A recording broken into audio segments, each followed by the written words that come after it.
Bismillahirrahmanirrahim. Hello everyone. Welcome to my channel Maths with Noshan Shabir. In the previous lecture, we read question number 1 of 6.1, which is in the description. You can watch it later. Today we are going to learn about exercise 6.1, question number 2. For more upcoming videos related to maths, kindly subscribe my channel, like my videos and remember me in comment section.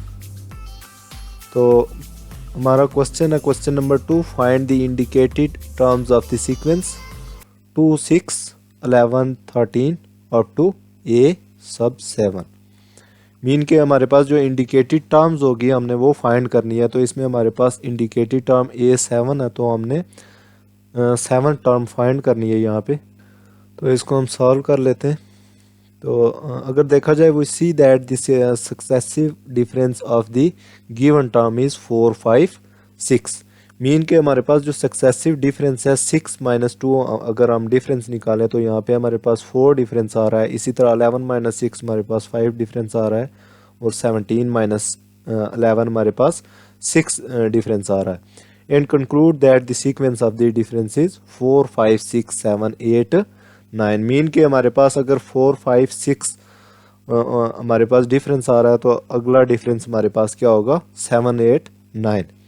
Mean हमारे पास A5 हमारे पास क्या आ जाएगा 17 + 7, तो ये हमारे पास आ गया 24। तो हमारे पास ये टर्म A5 फाइंड होगी, ये हमारे पास आ गई 24। इसी तरह A6 = 24 + 8, हमने इसमें 8 ऐड किया, हमारे पास 32 आ गया। इसी तरह A7 = 32 + 9 = 49। तो यही हमने इंडिकेटेड टर्म फाइंड करनी थी। दस द रिक्वायर्ड टर्म A7 = 41। तो ये हमने फाइंड कर लिया। नेक्स्ट हमारे पास क्वेश्चन नंबर 2 है 1, 3, 12, 60 अप टू A6। तो इसको हम सॉल्व करेंगे। तो अगर देखा जाए तो we see that the successive multiplying factors are 3, 4, 5। Mean के हमारे पास सक्सेसिव फैक्टर्स क्या आ रहे हैं, मल्टीप्लाइंग फैक्टर्स आ रहे हैं। मीन 1 × 3 हमारे पास 3 आ गया, 3 × 4 12, इसी तरह 12 × 5 60। तो ऐसे ही हमारे पास हम कंक्लूड करते हैं। So we conclude that the sequence is multiplying factors is 3, 4, 5, 6, 7, 8, 9, 10। तो इनको हम मल्टीप्लाई अब करेंगे तो हमारे पास A5 हमने देखना है कि A5 = 60 × 6। तो हमारे पास 60 × 6 क्या आ गया 360। इसी तरह A6 = 360 × 7, इधर मल्टीप्लाई आ रहा है तो इसको हमने मल्टीप्लाई किया तो हमारे पास आ गया 2520। तो हमने ये टर्म्स फाइंड कर लिया। इंडिकेटेड टर्म हमारे पास A6 थी, दस the required term A6 = 2520। Next है हमारे पास question number 3, 3/2 in 5/4, 7/8 up to so on A7। तो हमने यहाँ पे 7 टर्म फाइंड करनी है। तो the successive terms of the nominator is 1, 3, 5, 7। तो अगर देखा जाए नोमिनेटर में हमारे पास कौन से एलिमेंट आ रहे हैं 1, 3, 5, 7 up to so on. And the successive terms in the denominator is 1, 2, 4, 8। तो हमारे पास डिनोमिनेटर में कौन से एलिमेंट आ रहे हैं 2, 4, 1, 2, 4, 8 up to so on. As the common difference of the first sequence is 2। यहाँ पे हमारे पास देखेंगे कि कॉमन डिफरेंस क्या आ रहा है 2 आ रहा है। जैसे 3 - 1 2, 5 - 3 2, इसी तरह 7 - 5 2।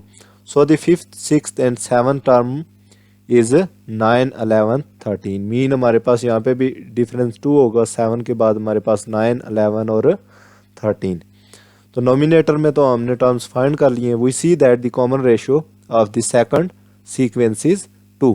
तो यहाँ पे भी हमारे पास कॉमन रेशियो क्या आ रही है 2 आ रही है। मीन 4 - 2 2 आ रहा है, इसी तरह 8 - 4 2 आ रहा है। मीन की कॉमन रेशियो हमारे पास सेकंड सीक्वेंस की क्या आ रही है 2 आ रही है। कॉमन रेशियो हम जब फाइंड करते हैं तो प्रीवियस टर्म से हम फर्स्ट टर्म को डिवाइड करते हैं। तो 4 / 2 2, इसी तरह 8 / 2 2 आ गया। तो हमारे पास fifth, sixth and 7th terms क्या होंगी 16, 32 एंड 64। तो यही हमने फाइंड करनी थी। तो 10 A7 is the given sequence is equal to 13/64, तो यही हमने फाइंड करनी थी। नेक्स्ट हमारे पास क्वेश्चन नंबर 4 है 1 1 -3 5 -7 9 अप टू A सब 8।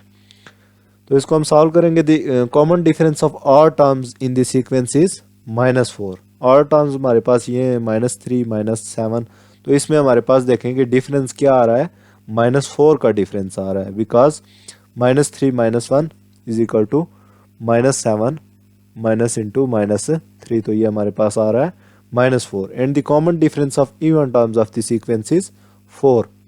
मीन के हमारे पास यहाँ से देख लें कि 1 और 5 के दरमियान डिफरेंस क्या आ रहा है, 4 आ रहा है। 5 - 1 4, because 5 - 1 is equal to 9 - 5 is equal to 4। So the 7th and 8th term of the sequence is -7 plus -4 is equal to -11। Mean के हम इस -4 को यहाँ पे ऐड करेंगे तो ये हमारे पास आ जाएगा -11। और इसी तरह 9 + 4, मीन हमने यहाँ पे हमारे पास कॉमन डिफरेंस 4 आ रहा था, तो इसमें हमने 4 को ऐड किया तो हमारे पास टर्म क्या आ गई 13। thus A8 is the given sequence is 13, तो यही हमने फाइंड करना था। नेक्स्ट है हमारे पास question number 5 1 -3 5 -7 9 -11 up to so on A8। तो इसमें हम देखते हैं कि common difference of odd positive terms in the sequence is 4। Mean कि हमारे पास ये ऑड टर्म्स आ रही हैं जो पॉजिटिव टर्म्स है। 1 और 5 इसमें हमारे पास देखें कि डिफरेंस क्या आ रहा है, 5 - 1 इज इक्वल टू 4, ऐसे ही 9 - 5 is equal to 4। And the common difference of odd terms negative in the sequence is -4। Mean कि हमारे पास नेगेटिव टर्म्स में हमारे पास सीक्वेंस में क्या आ रहा है, common difference -4। -7 minus into minus plus हो जाएगा और -7 + 3 हमारे पास क्या आ गया -4। So the 7th and 8th term of the sequence is 9 + 4 is equal to 13 and -11 + 4 is equal to -15। तो यही हमने।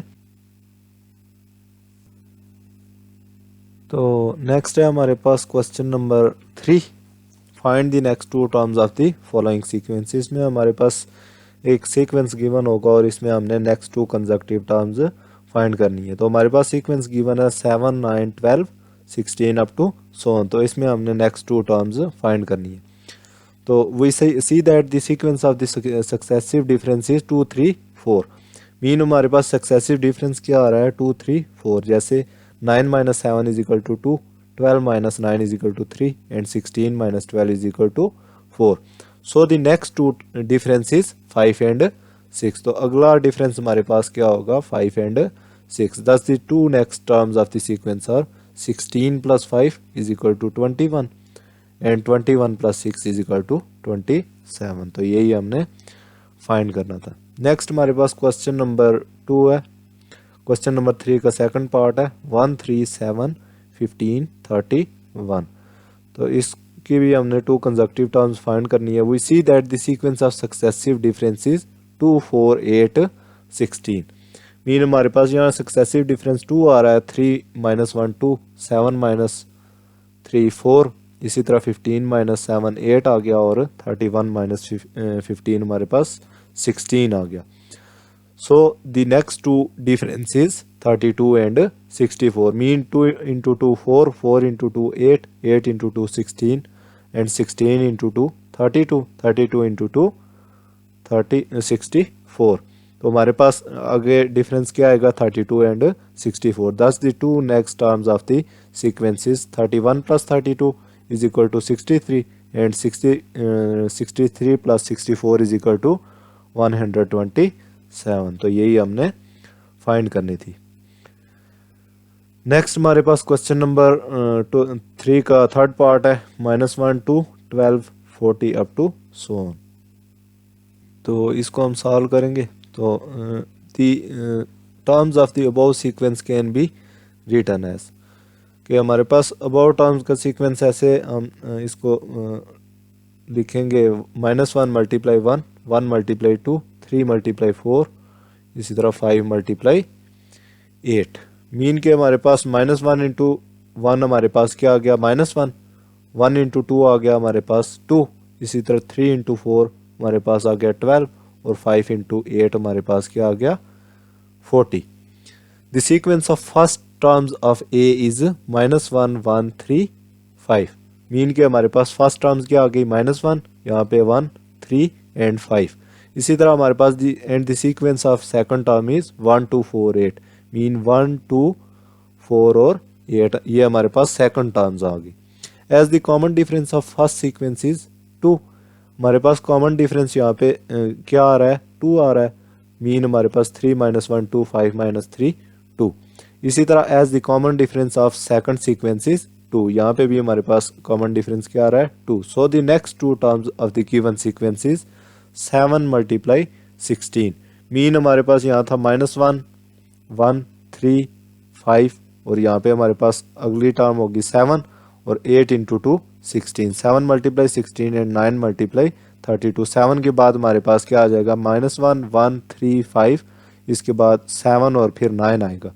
तो इसी तरह 9 × 32, तो इनको अगर मल्टीप्लाई करें तो हमारे पास टर्म्स आ गई है 112 एंड 288। तो यही हमने फाइंड करना था। नेक्स्ट हमारे पास क्वेश्चन नंबर 3 का फोर्थ पार्ट है 1 -3 5 -7 9 -11 अप टू सो ऑन।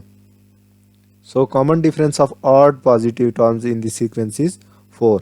यहाँ पे हमारे पास ऑड पॉजिटिव टर्म्स का देखें 5 - 1 हमारे पास 4 आ गया, because 5 - 1 is equal to 9 - 5 is equal to 4।